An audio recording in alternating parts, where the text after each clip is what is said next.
Ya por nada me preocupo y me siento bien seguro porque cada día lo comienzo aquí en Ruta. En Ruta. En Ruta. Sé que todo va a estar bien en Ruta. Siempre cada día lo comienzo aquí en Ruta. Señoras y señores, damas y caballeros, estamos listos a esta hora de la mañana para una de las secciones favoritas de la gente, de las que más a mí me gusta y a la gente también. Eso Se es. trata del reto de los teólogos. Pastora Marlene Arroyo. Marlene Arroyo. Buenos días, Fernán Moraima, y buenos días a toda la gente preciosa que siempre se va a cita aquí en el reto de los teólogos. Claro que sí. Y bueno, ¿cómo ha estado todo allá en Ponce? Todo muy bien en Ponce. La semana pasada estuvimos en Colombia predicando en varias iglesias hijas que tenemos en Colombia. Saludos a la gente linda de Jesucristo en la Respuesta a las Naciones en Barranquilla, Colombia. Y estuvimos luego en Delaware y llegamos ayer por la tarde. ¿Y la bandeja paisa? Congreso de matrimonios. La bandeja paisa, ¿dónde quedó? No te la pude traer. Wow. No te pude traer la bandeja paisa. Ay, qué chévere. ¿Eso es comida? Comida. Sí, me lo imaginé. Una comida típica de Colombia. Sí, la he visto. He visto unas bandejas, pero no sabía que se llamaba bandeja paisa. Famosísima. Sí, que trae como si fuese unas arepas y cosas así, ¿verdad que sí? Marlene, pero ya estamos. Estamos aquí ya. Listos para responder las preguntas del reto de los teólogos. Tremendo. ¿Por dónde arrancamos? Comenzamos contigo. Ok, vamos conmigo. Con tu pregunta difícil. Bueno, pues, sin que nadie se vaya a ofender, la pregunta es la siguiente. Cuando en el Génesis se habla, ¿sabe que la gente dice, la manzana que se comió Eva? Ya sabemos que no fue una manzana, o al menos no le expresa de esa manera la Biblia. Claro. Muy bien, pero el concepto del árbol y el fruto. Ok, el árbol sí, o sea, era un árbol literalmente, o todo esto es una poesía, es una metáfora, era una fruta, o era un fruto, o se trata de una actitud, o una manera de vivir. ¿Qué fue lo que comió Eva? ¿Fue una fruta? Distinguidos niños que están en sintonía en esta mañana con el reto de los teólogos, atención. Importantísima la pregunta, Fernán. Dios mío, y esa pregunta casi nadie la hace, porque no podemos, ¿verdad?, pasar por alto que leer las Sagradas Escrituras, pues, es un acto de fe. Y nosotros, obviamente, los creyentes, abrimos la palabra del Señor, leemos las Sagradas Escrituras y todo lo aceptamos por el poder de la fe. Sin embargo, dándole crédito y dándole honra a todos los maravillosos traductores de las Sagradas Escrituras, porque si no hubiera sido por estos traductores, hoy no tuviésemos la palabra del Señor en español, en inglés, en tantos idiomas. Bueno, la Biblia la palabra de Dios es perfecta, la palabra de Dios es pura, es santa, la palabra de Dios es vida. Sin embargo, tenemos que reconocer que algunos traductores cometieron algunos errores en el ejercicio de la traducción. Y aquí, este asunto del fruto de la manzana, tenemos que entonces hacer referencia a un error en la traducción. Así que comencemos y por favor anoten.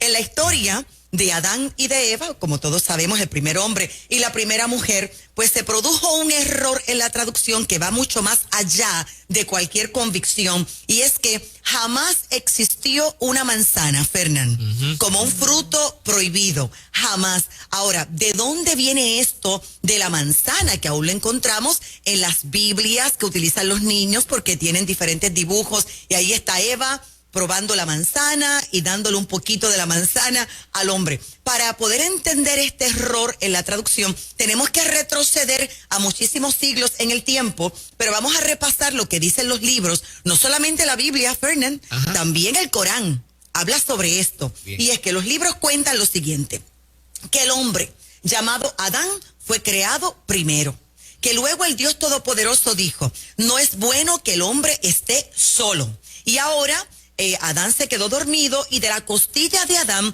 fue formada una mujer. Tampoco la palabra del Señor nos dice cómo fue ese proceso de ingeniería de convertir una costilla en toda una mujer, no lo dice. Pero dice Génesis capítulo 21, versículo 1, y creó Dios al hombre a su imagen, a imagen de Dios lo creó, varón y hembra los creó. Ahora, Dios toma la decisión de poner a prueba la fidelidad y la lealtad de ese primer hombre y esa primera mujer. Y le dice, ¿cómo fue esa prueba? Ustedes pueden comer de todos los árboles que hay aquí en el paraíso, excepto del fruto de este árbol. Y en este punto aparece entonces un personaje secundario. Aquí aparece una serpiente parlante, porque la serpiente habla. Y obviamente esta serpiente representa la maldad. Y la serpiente viene para tentar tanto a la mujer, y posteriormente el hombre también cae en pecado, y quien termina comiendo un fruto prohibido, pero resalto que en ninguna parte de las Sagradas Escrituras dice que fue una manzana. Pero bueno, ahí está la mujer comiendo del fruto prohibido, le da del fruto prohibido también al hombre, y como resultado de estas dos decisiones, ambos son expulsados del paraíso, lo que se ha conocido sobre todo en la Iglesia Católica, como el pecado original. En la doctrina cristiana se le conoce pecado como el pecado original. Y hasta aquí todo más o menos conocido. ¿Dónde se da el error y quién se inventó el cuento de la manzana? Ajá. Bueno, como decíamos, tenemos que remontarnos a siglos atrás. Y es que el Papa Dámaso, y esto aparece en la historia, el Papa Dámaso I le ordenó a su principal erudito, y su nombre era Jerónimo de Estridón, que tradujera la Biblia hebrea original al latín. Un proyecto revolucionario que le llevó a Jerónimo nada más y nada menos que 15 años, pero que el resultado fue impresionante. El resultado fue la famosísima Vulgata canónica. Y para esto se utilizó el latín, que era hablado por el hombre común, pero había un inmenso detalle, y es que Jerónimo no hablaba hebreo, no dominaba el lenguaje hebreo. Imagínate, Fernán, cómo vamos a traducir del hebreo cuando no dominamos el idioma hebreo, ¿no? Y por tal razón le tomó 15 años esa traducción. Por lo tanto, unas palabras se confundieron, y el más importante de los errores es el sustantivo malus, manzano, y el adjetivo malus, que significa mal o maldad. Por lo tanto, aquí se da entonces el error, el término mal por el término manzana. Y con el paso del tiempo la gente continuó leyendo esta traducción y se quedó con la palabra manzana. Ahora, esto se complica porque este término malus en el hebreo no tiene que ver con un fruto cualquiera, es cualquier fruto que tenga una semilla, cualquiera, que puede ser una pera, puede ser un melocotón, cualquier fruto. Ahora, respondiendo la pregunta de Fernand, ¿no? Pues la realidad es que buscando la revelación de las Sagradas Escrituras, el Dios Todopoderoso le entregó al primer hombre y a la primera mujer un conocimiento. Y la tentación era, busca un conocimiento fuera de Dios.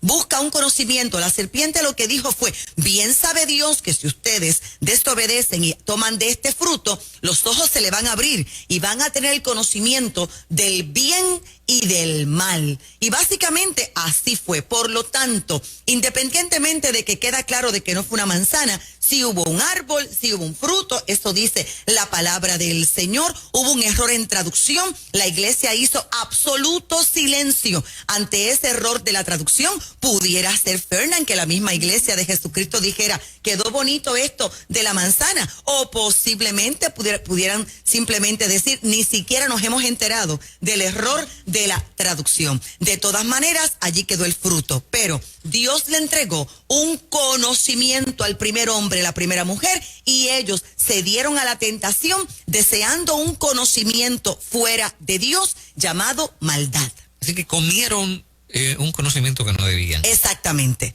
Y la Biblia no dice en ningún momento que fue una manzana. Ni pera, ni melocotón, ni nada. Sino que está probado, totalmente probado en la historia, que hubo un error en la traducción. Muy interesante. Muchas gracias, pastora. Gracias a ti. Gracias a ti, mi amor. Gracias a ti. El reto de los teólogos. Próxima pregunta. La pregunta traviesa, hoy la tiene Juan Carlos Matos. Oh, sí. ¿verdad? Sí, él tiene la pregunta traviesa. Sí, vamos a dejar esta para el final. Fíjate que hoy los papeles aquí se intercambiaron. Vámonos con Moraima y su pregunta maravillosa. Ok, precisamente la pregunta que tengo hoy, la hemos tocado durante toda la mañana sin ellos saber que yo te tenía esta pregunta, la tocó Nando, la tocó un poquito Nelson, y es con relación a este texto, pero voy a añadir el de arriba, con relación a estos textos. De cierto os digo, el que cree en mí, las obras que yo hago, también las hará, y aún mayores hará, porque yo voy al Padre. Y este es el texto que quiero específicamente. Y todo es absoluto. Todo es todo. Todo lo que pidieras al Padre en mi nombre, yo lo haré, para que el Padre sea glorificado en el Hijo. Si todo es absoluto, si dice que todo lo que tú pidas, yo lo haré, ¿por qué no vemos las cosas? No está condicionada en este texto a la voluntad de Dios. Aquí no dice conforme a la voluntad de Él. Porque entonces no se da el milagro que estamos esperando. No se dan las cosas por las cuales hemos creído. Si dice todo. Claro que sí, vamos a explicar esto. Lo que pasa es, Moraima Preciosa, que a veces cuando las personas leen las Sagradas Escrituras, y es normal, es completamente normal, inmediatamente hacen una aplicación personal. Sin considerar que a veces cuando estamos leyendo las Sagradas Escrituras, estamos leyendo el correo de otra persona. Es como que esa cartita le fue enviada a otra persona y nosotros estamos leyendo la conversación o el correo para otra persona, pero obviamente como la palabra es vida, está viva la palabra del Señor, inmediatamente le damos una aplicación personal. Y esto es lo que ocurre aquí. Y es que esta conversación que está teniendo Jesús es específicamente con los discípulos. ¿Y en qué momento? Luego de más de 3 años de continuo conocimiento, impartición, discipulado con el gran maestro. ¿Y qué forma de enseñar tenía Jesús? Jesús enseñaba con las palabras, enseñaba con la mirada, enseñaba con el tacto. Así que esos discípulos saben ya, no podemos decir perfectamente, pero sí saben cuál es la voluntad del Padre Eterno. Y Jesús le dijo esto a los discípulos en un momento muy particular, la noche antes de su crucifixión. Mire qué momento. Y Él también nos está diciendo hoy, porque sí podemos hacer aquí una aplicación personal, que todo lo que pidamos en su nombre, Él lo hará, pero de modo que lo que nosotros pidamos tiene que traerle gloria al Dios Todopoderoso, porque yo puedo pedir algo, pero lo puedo pedir de una forma incorrecta. Así que vayamos un momento al contexto histórico. Cuando Jesucristo le está hablando personalmente esa noche a sus discípulos, y voy a decir a sus escogidos, a sus representantes elegidos, Jesús le está impartiendo una autoridad a ellos. Y es una autoridad a sí mismo, Moraima, que no es parcial. Es una autoridad total, es una autoridad absoluta. Y esta es la autoridad. Yo les doy a ustedes la potestad para pedir cosas utilizando mi nombre. ¡Wow! ¡Qué autoridad! Mi nombre. Ustedes pueden pedir y pueden usar mi nombre para pedir. En aquellos tiempos, para hablar en el nombre de una persona significaba un absoluto. Quisiera decir que ustedes me van a representar, y me van a representar no parcialmente, ustedes me van a representar en la totalidad. Y Jesús le hizo una promesa a esos discípulos, que cuando ustedes se encuentren obedeciéndome, cumpliendo la asignación que yo les estoy dando, cumpliendo la misión, todo lo que ustedes me pidan a mí que yo haga para colaborar con esta misión, con este proyecto, y todo lo que ustedes pidan en mi nombre, yo se lo voy a conceder. Así que tenemos una gran promesa. Ahora, vamos aquí al detalle, Moraima.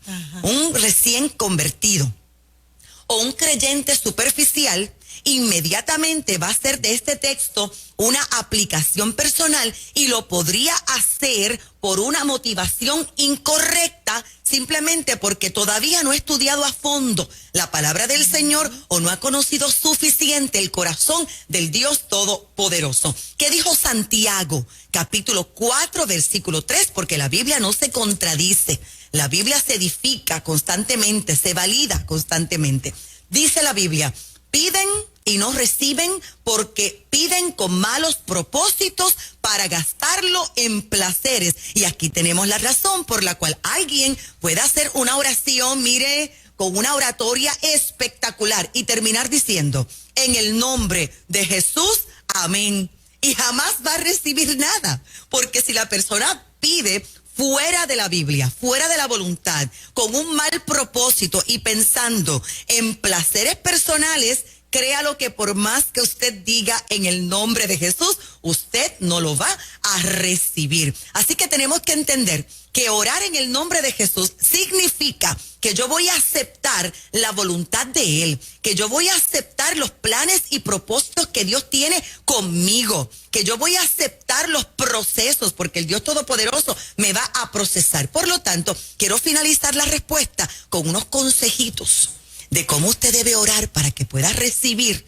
y que al final usted diga, en el nombre de Jesús, amén. Número 1, la Biblia dice que oremos al Señor con un corazón limpio, con un corazón puro, por un motivo correcto. Salmo 66, 18 cita, si observo iniquidad en mi corazón, el Señor no me escuchará.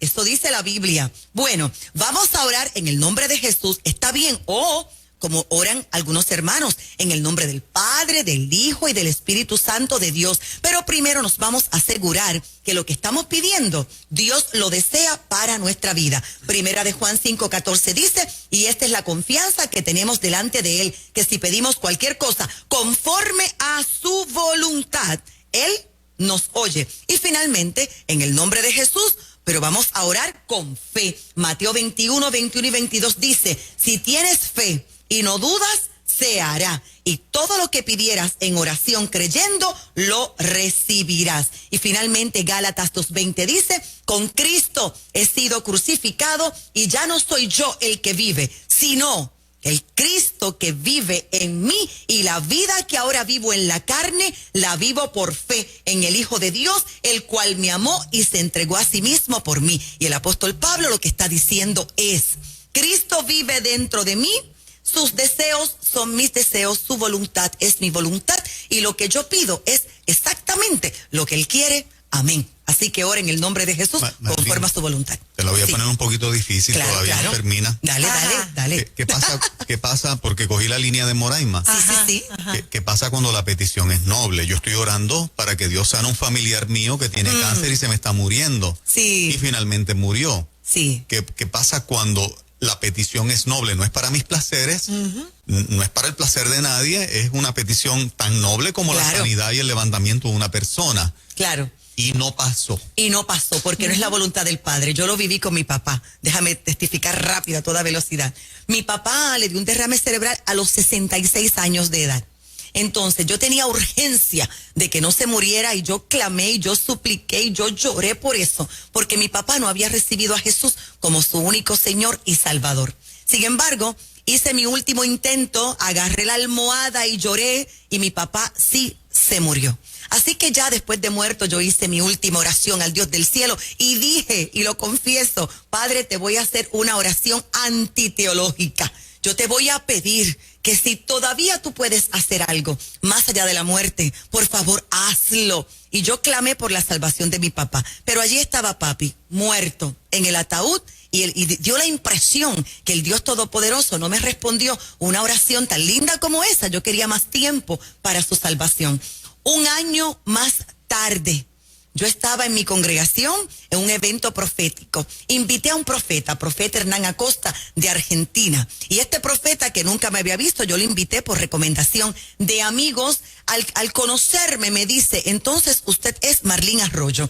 Y yo le digo, sí. Y él toma una servilleta, comienza a escribir y me dice, ¿Arroyo por tu papá o Arroyo de tu esposo? Y yo le respondo, Arroyo de mi papá, porque las mujeres en Puerto Rico no nos cambiamos el apellido. Él está escribiendo, pone su manita en la servilleta y me dice, lo que sucede es que Dios me dice que te da un presente. Y yo, amén, un presente, claro.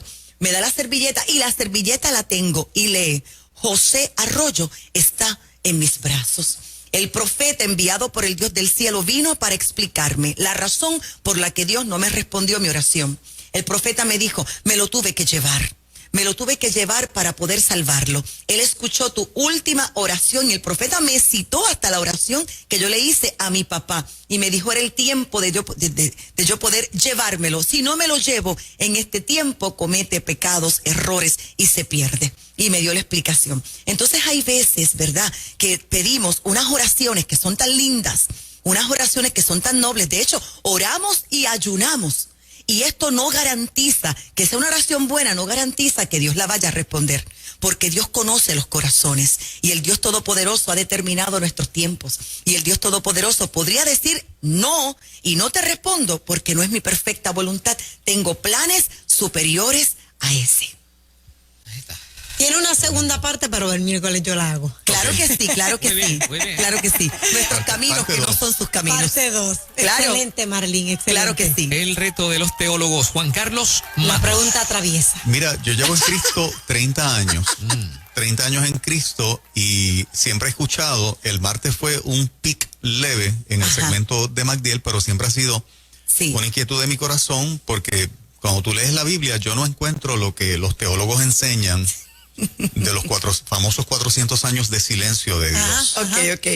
El hecho de que después de Malaquías la historia no habla de ningún otro profeta hasta que aparece Juan el Bautista. Sí. Le ha dado a todos los institutos bíblicos del planeta decir, yo soy un soldado raso que lee la Biblia, digo, pero es que este no es el carácter de Dios, en decir, y Dios no le habló al hombre por 400 años. Y eso yo lo escucho de decenas y decenas de los mejores predicadores del planeta. Sí. Y siempre al leer la escritura me hago la pregunta, ¿en serio que por 400 años Dios cerró? Apágate la emisora de la comunicación, Espíritu Santo, no bregues con el hombre. Sí, apágale, cierra el grifo. No le vamos a hablar al ser humano por 400 años hasta que aparezca Juan. Lo dicen que de una forma tan categórica que a mí me sorprende, porque veo un Dios detrás de los hombres para salvarlos desde el día 1, desde que Adán y Eva pecaron. Yo veo un Dios detrás de los seres humanos. Persiguiendo al hombre. De hecho, Ezequiel, capítulo 22:30 dice, y busqué entre ellos hombre que hiciese vallado y que se pusiese en la brecha delante de mí a favor de la tierra para que yo no la destruyese, y no lo hallé. Los ojos de Dios pasando la tierra buscando uno que se pusiese en la brecha a favor de los demás y no lo encontró. O sea, Dios buscando no se desconectó. Sí.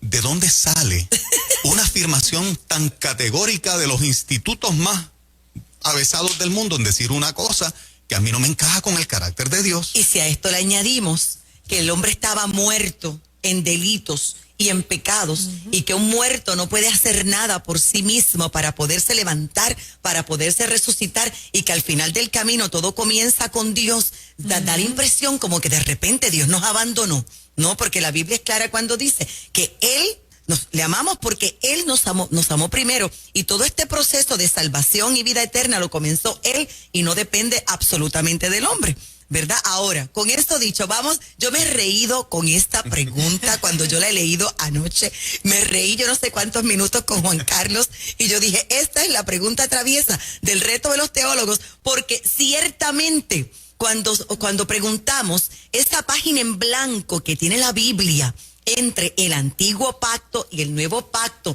que se le llama la era muda, o los 400 años de silencio, siempre se ha enseñado como que son los 400 años que Jehová mantuvo silencio con el pueblo de Israel y que terminó con el antiguo pacto a través de las palabras de un profeta menor llamado Malaquías, y que luego Dios vuelve a hablar a través del profeta Juan, o conocido como Juan el Bautista, y que allí comienza el Nuevo Testamento. Y tradicionalmente se ha considerado, ¿verdad?, esto. Sin embargo, se ha debatido demasiado al respecto. Lo que pasa es, Juan Carlos, que es un tema poco conversado, pero hay demasiados debates al particular. Por una parte, vamos a la historia. Se ha discutido la creencia común en el judaísmo. Recuerda, por favor, que el judaísmo todavía no acepta a Jesús como Señor y Salvador, sino que para el judaísmo es un profeta y su mentalidad es distinta.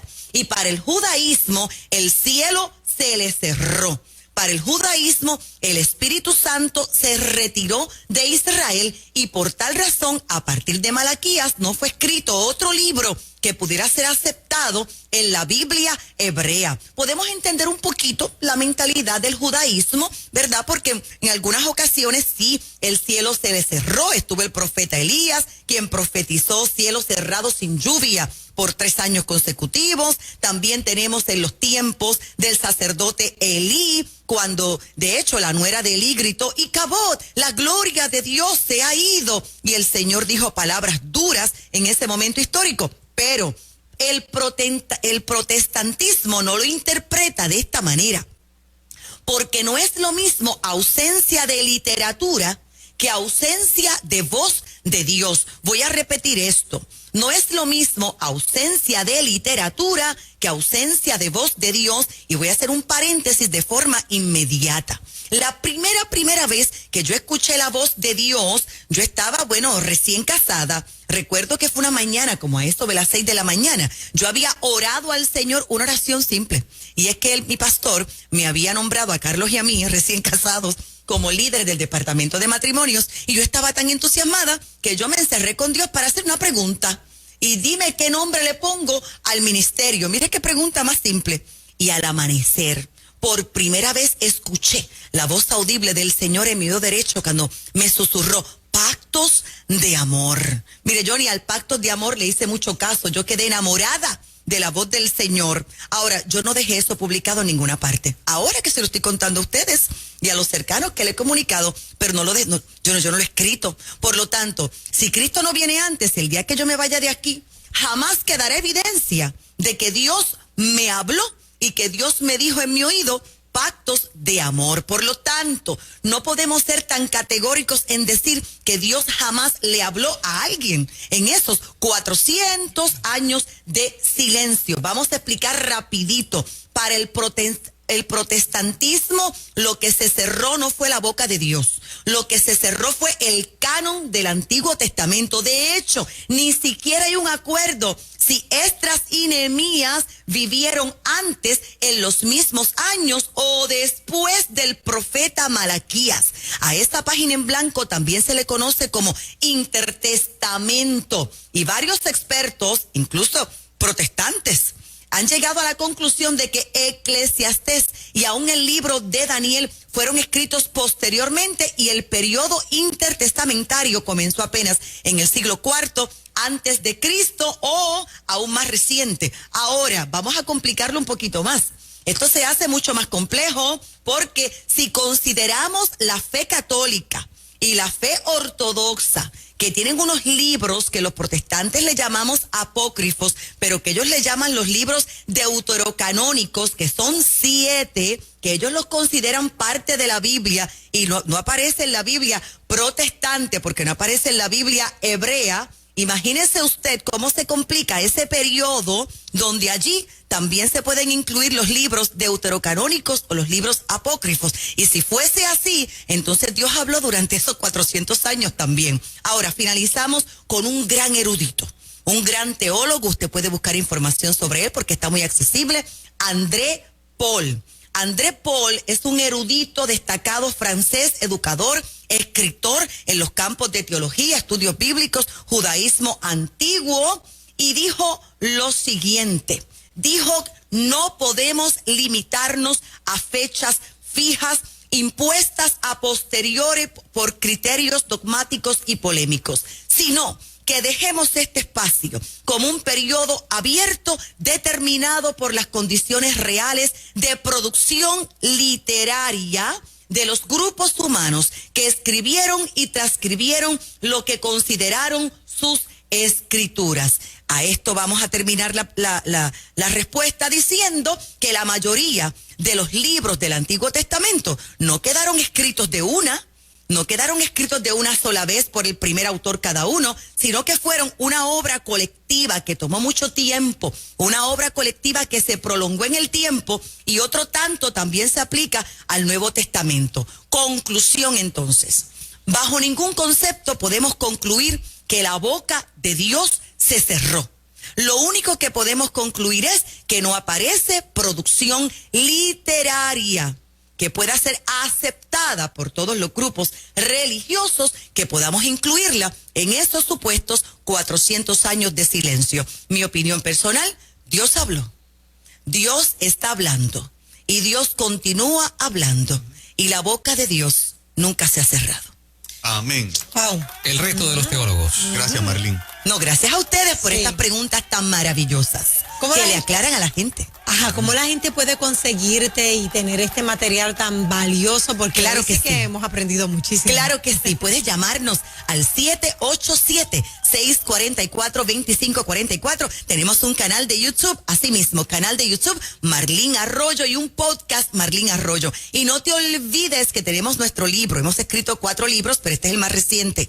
Estamos hablando de gloria, trasiego de gloria, las diferentes glorias que aparecen en la Biblia, porque no todo lo que usted lee gloria significa gloria. Hay diferentes tipos de gloria. No olvide el número 787-644-2544. Moraima, este sábado tengo un congreso para matrimonios gratuito, congreso gratis con la doctora Liz Millán y esta servidora, 644-2544.